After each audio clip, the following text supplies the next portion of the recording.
davantage de vous que celle de 1932, votre Bible actuelle.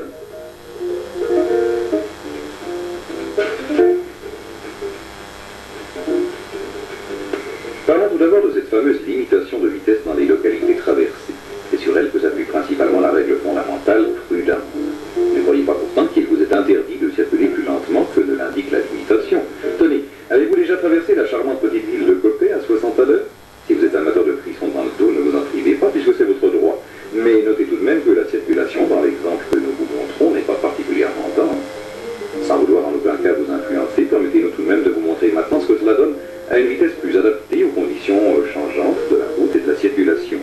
Une vitesse de père de famille conscient de ses responsabilités, de citoyen respectueux de l'existence de ses semblables, en fait 30 à 40 à l'heure s'il le faut.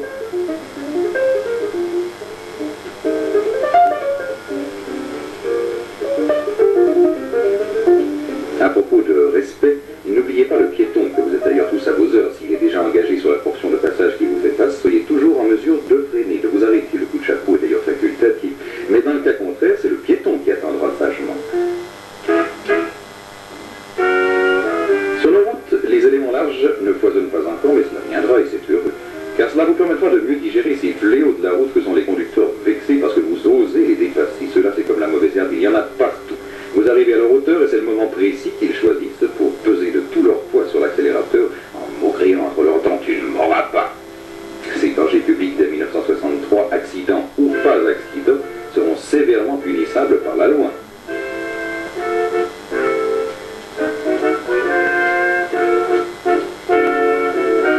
Remarquez que certains choisissent une autre méthode.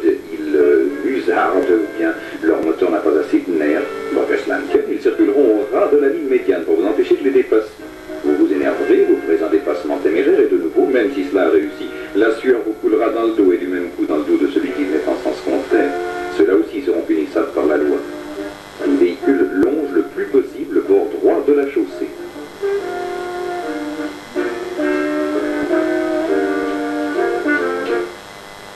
À propos, savez-vous ce que c'est que la mise en danger abstraite de la circulation?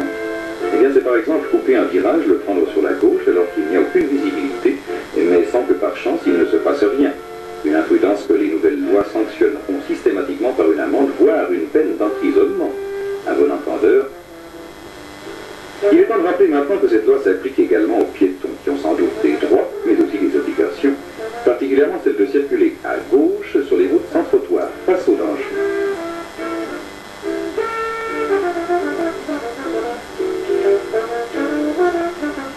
Vous n'êtes pas convaincu de cette nécessité? Eh bien, regardez donc la même scène, avec les yeux de piéton cette fois.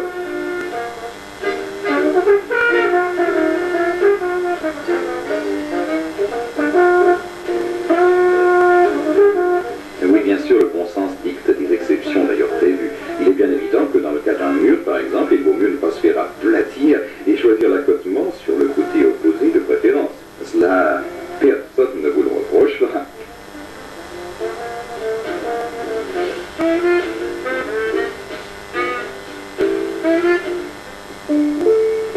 Est-il vraiment nécessaire de mettre l'accent sur ce point? Peut-être quand même.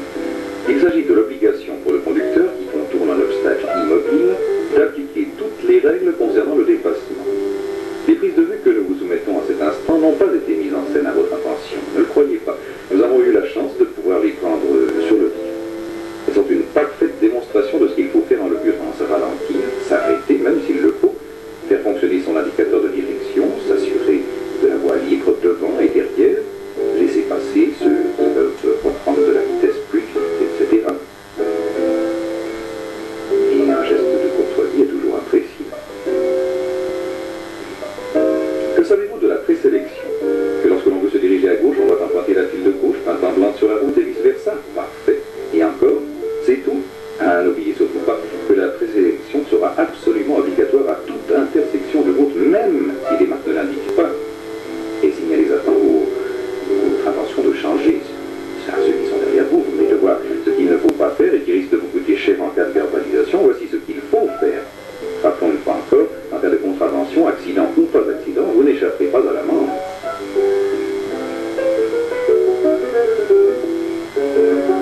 Retour en ville pour vous rappeler que les véhicules en circulation ont priorité absolue sur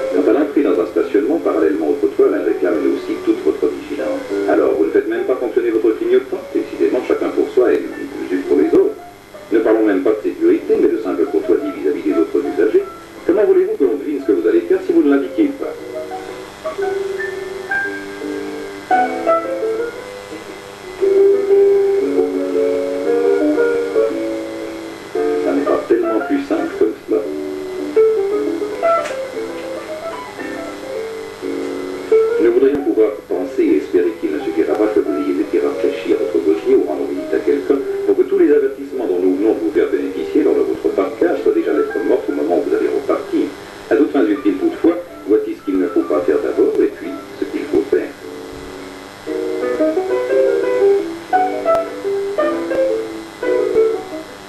En réponse à la question qui vous brûle les lèvres, oui, vous pourrez dépasser aux intersections de route, à condition que la visibilité soit bonne et que vous ne portiez aucune atteinte au droit de priorité de tout autre usager. Par contre, lorsque vous arriverez au feu rouge ou que vous devrez sauter pour une raison ou une autre, l'obligation vous sera faite d'avoir égard aussi à ceux qui vous suivent. Si vous tentez de forcer le passage au jaune, puis au dernier moment décidez de bloquer sans passer, et que la voiture qui vous suit vient voir de plus près ce que votre coffre contient, et bien vous risquerez bientôt d'être responsable dès 1963. Alors freinez progressivement, sauf en cas de nécessité absolue, ou relâchez un peu vos freins. Pour terminer cette émission, nous allons nous approcher d'un carrefour qui sera bientôt le paradis des agents de la circulation atteints de la verbalisite, vous savez. Ici, les lignes de vos élections sont nettement indiquées, longtemps avant le carrefour proprement dit déjà. Ici, certes, elles ne sont pas encore continues, elles ne vous ont pas interdit de passer d'une piste à l'autre. Mais par contre, vous êtes tenu de l'indiquer à ceux qui vous suivent avant d'effectuer cette manœuvre. Et aussi d'avoir des égards pour eux, ainsi que le fait ce conducteur.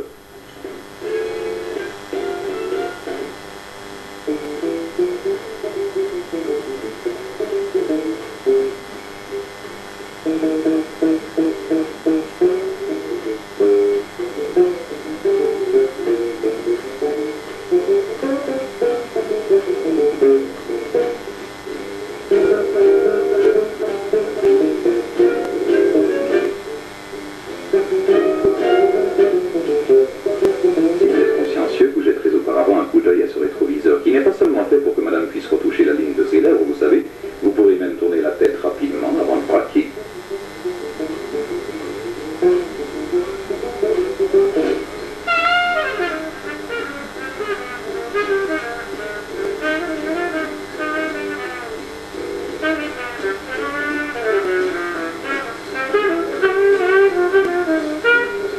Avant de traverser le pont, revenons un instant en arrière à ce fameux carrefour. Vous avez vu ces cyclistes il y a une seconde, ils avaient l'air peu rassurés, n'est-ce pas? Eh bien, il faut qu'ils se souviennent bien qu'une pente leur est réservée, mais à droite, et qu'ils doivent attendre le feu vert derrière la ligne. Oui, parfait, derrière. Hélas, il y en a qui se croient tout permis, qui se faufilent en zigzagant sans vergogne entre les véhicules, les égratignant consciencieusement au passage, et qui viennent stopper à gauche d'un véhicule plus rapide que le leur. Résultat, au feu vert, ils vont ralentir, gêner toute la file. Et il y a ceux qui se croient tout permis et ceux à qui tout est permis, même de prendre